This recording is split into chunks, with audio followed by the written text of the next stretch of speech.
From the All Indiana Podcast Network, this is the News 8 Daily 8. Now, the latest news. Kylie Conway has the latest news. The top headlines. News you can use. Please stand by. Sponsored by LCS Heating and Cooling. Now, here's Wish TV's Kylie Conway. Hi, this is Kylie Conway, and this is the News 8 Daily for Wednesday, October 6th. Have the rain gear on hand today. There are some isolated scattered showers possible through the morning, with more chances for this afternoon and even more development expected into the nighttime hours. We're going to have a mild to above average day, though. Despite all of that, highs will top out in the mid-70s. And this morning, several families in Indianapolis are waking up and asking for answers after 5 people were shot overnight. Unfortunately, lives have been lost tonight. Unfortunately, families are devastated and seeking answers. Police at the scenes told us that it is time for the violence to end. IMPD says they're looking into each of the 3 different areas where people were shot. 4 people are dead. A 5th is in the hospital.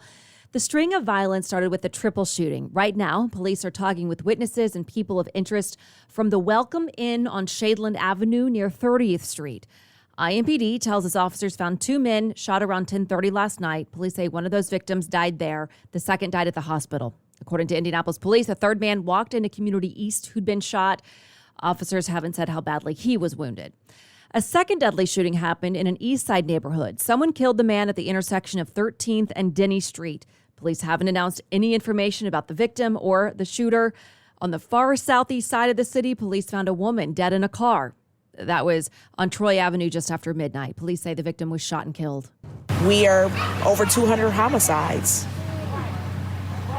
And I don't know about anybody else, but that's unacceptable for a city. We are feeling the after effects and the aftermath of what that does to our community. Our detectives and homicide investigators are doing their best to ensure that justice is served for these families. Anyone with information about any one of these shootings is asked to call IMPD Homicide Office at 317-327-3475. You can also call anonymously at 317-262-TIPS. That's the Crime Stoppers hotline. And violence will be a key topic tonight in a city county council meeting. The Public Safety and Criminal Justice Committee will consider the increase in spending called for under Mayor Joe Hogshead's budget proposal. It would add more than $160 million in spending on better technology for police and several new initiatives aimed at stopping crime before it happens. The meeting is set to begin at 5:30 tonight. This afternoon, the mayor is set to attend an event aimed at connecting people to help in troubled neighborhoods. It's part of the outreach series from the Office of Public Health and Safety. The goal is to provide resources in areas with higher crime rates, violence, and food insecurity. It starts at 4 at Capital City Church of Christ. Organizers will provide gun locks, free food boxes, and public transportation information. A mass vaccination site in Hamilton County is back open. The health department says it's reopening the COVID-19 clinic at the 4-H fairgrounds in Noblesville. Organizers say it'll be open from 1 to 7 Mondays and Wednesdays, and then 9 to 3 Tuesdays, Thursdays, and Fridays. And some local veterinarians tell IT-Mate they're frustrated that an important drug is in short supply. The drug is called ivermectin. It's used to treat heartworm in dogs and cats, but now some people are using it as a drug to fight COVID. IT-Mate's Richard Essex spoke to some local vets about their concerns. Ivermectin is available from most veterinarian and veterinary supply stores, but I've been told that most vets will not sell it to just anyone unless they have an established relationship. So is there a shortage of this drug? Yes, there is, but it appears to be in isolated areas of the state. Seems like a really, really bad idea to start trying to take cow drugs to treat or prevent a viral infection. Ivermectin is commonly used to treat heartworms in domestic dogs and cats and parasites in cattle, horses, and hogs. It is approved for use on humans for the treatment of parasites like roundworm, hookworm, and lice. Ivermectin is said to be in short supply in west central Indiana, in and around the Terre Haute area.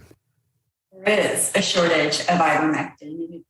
Right now, it's mainly affecting livestock producers because we're seeing all of these things on Facebook and social media where people are treating themselves for COVID with ivermectin. She says that people using the drug as a COVID treatment are reducing the supply for its labeled purpose, which she believes could hurt the meat industry if the practice is not halted.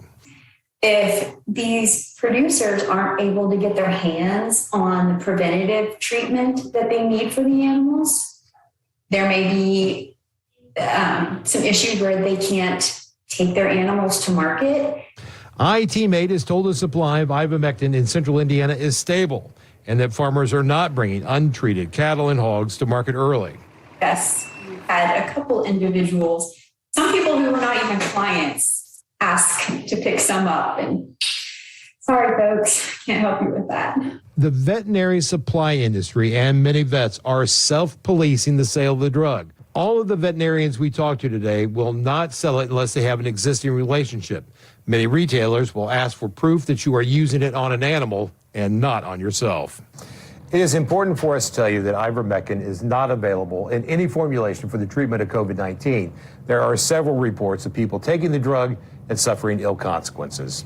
In Indianapolis, Richard Essex, Wish TV, wishtv.com, and follow us on Facebook. The Department of Justice is launching a fresh investigation into its decision to not charge two former Indianapolis FBI agents who were involved in the Larry Nassar sexual abuse investigation. Deputy U.S. Attorney General Lisa Monaco told the Senate Judiciary Committee yesterday that new information has come to light. This comes after powerful testimony last month from elite gymnasts and Nassar victims like Simone Biles and Allie Raceman. They were demanding accountability within the FBI and its botched investigation. So last year, the Inspector General recommended charges against Indianapolis agents Jay Abbott and Michael Langman.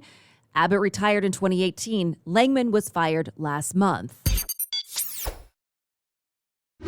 And this morning, students at some of the state's largest schools have concerns about sex crimes on campus. At IU, police in Bloomington say they've gotten more than a dozen reports in just the last 2 months. The university says it's concerned about the increased number of reports. The university released a statement to News 8, writing in part, "Other universities are also experiencing a rise in reports, and the reasons are unclear.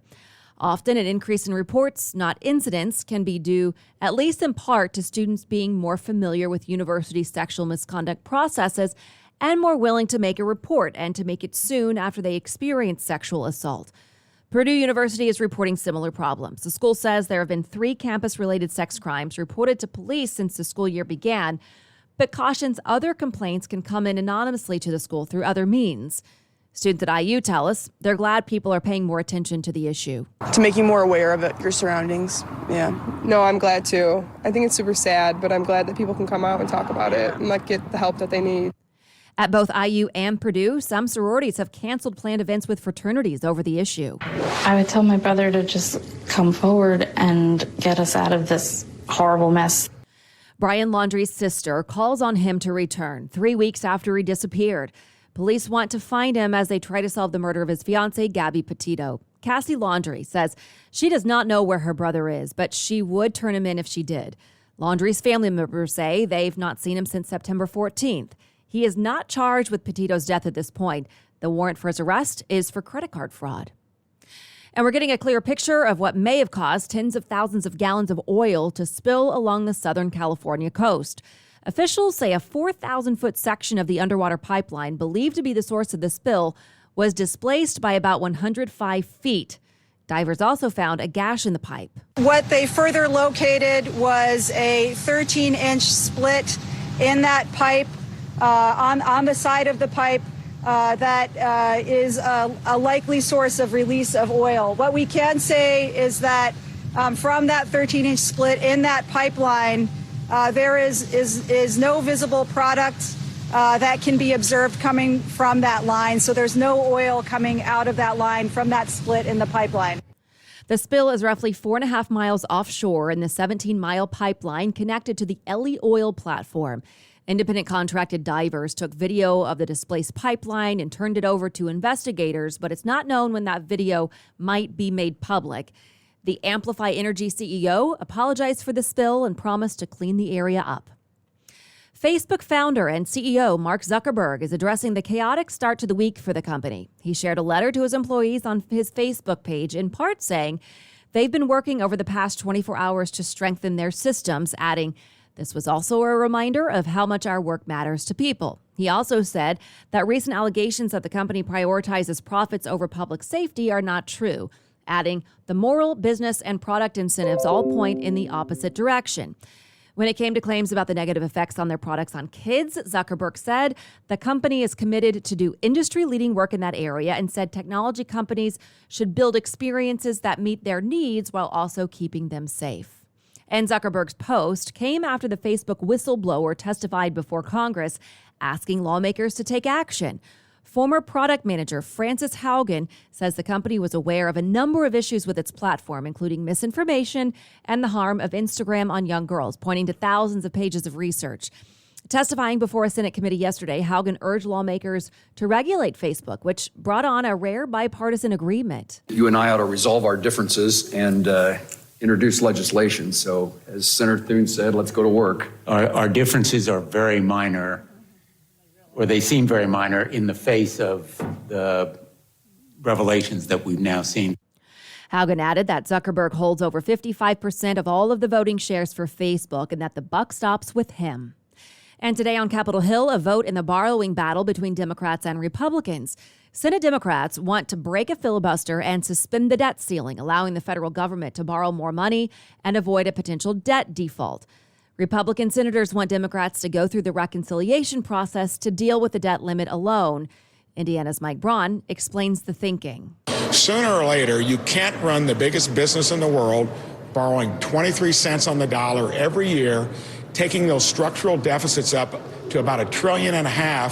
And yes, it's shameful that we've gotten here. It's been both sides contributing to it. I just think this is a place where you hold the line and they can do it on their own. President Biden meets with business leaders today to discuss the debt limit. He's back in Washington after visiting Michigan to promote his economic packages. These bills are not about left versus right or moderate versus progressive or anything that pits Americans against one another.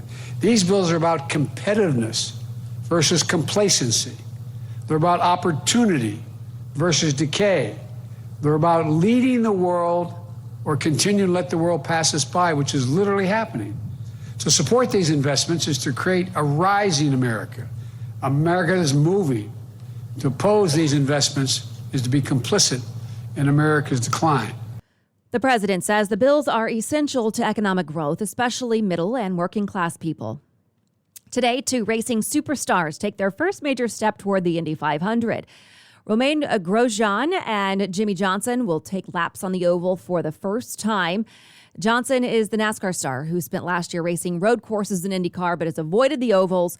Grosjean is a Formula One great with a similar story. And as for the Pacers, the second Rick Carlisle era starts with a loss in New York. Not that it counts, it's the preseason, but Chris Duarte led the team with 15 points. Justin Holiday hit all three of his three-pointers to finish with 13 points. Final score 125-104. Next up, the Pacers are in Cleveland Friday for Game 2 of the preseason. Santa Claus is taken to the rails again this year. Indiana Railroad's annual Santa train returns. Children can see Santa and Mrs. Claus December 3rd, 4th, and 5th throughout southern Indiana, including stops in Bargersville, Bloomfield, and Sullivan. However, families still cannot board the train and visit. We have a full list of the stops on wishtv.com. Just click on this story under the As Seen on Wish TV section. And finally, to business headlines, Volvo is recalling nearly 260,000 older cars in the United States because the front driver's airbag can explode and send shrapnel into the cabin. The recall is in addition to one from November of 2020, which was done after an unidentified U.S. driver was killed. The latest recall covers S80 sedans from 2001 to 2006 and S60s from 2001 through 2009. Honeywell unveiled an all-new aircraft cockpit system called Honeywell Anthem, which is the first in the industry built with an always-on cloud connectivity that provides unprecedented operational efficiency and a clear path to autonomous flight. It creates ways for increasingly complex aircraft to function with more autonomy, relieving stress on pilots and promoting safety and efficiency. Target said it will pay an extra $2 an hour to store and service center employees who work peak days during the holiday season, such as on Saturdays and Sundays in the final weeks before Christmas. The big box retailer previously said it would scale back holiday hiring and give more hours to its staff. Generation X, the group squeezed between the baby boomers and millennials, has experienced a wealth boom since the pandemic. During the pandemic, household wealth distribution has shifted from older generations to those who are reaching their peak earning years. The Federal Reserve says Gen Xers who are 41 to 56 saw robust gains in equities and pension entitlements while their share of the nation's consumer debt declined. This has been your News 8 Daily 8 for Wish TV. I'm Kylie Conway. Online at wishtv.com and follow us on Facebook when you search Wish TV. The News 8 Daily 8 is sponsored by LCS Heating and Cooling. Be sure to like and subscribe to this podcast, The News 8 Daily 8 with Kylie Conway. And be sure to discover even more great podcasts now at allindianapodcastnetwork.com.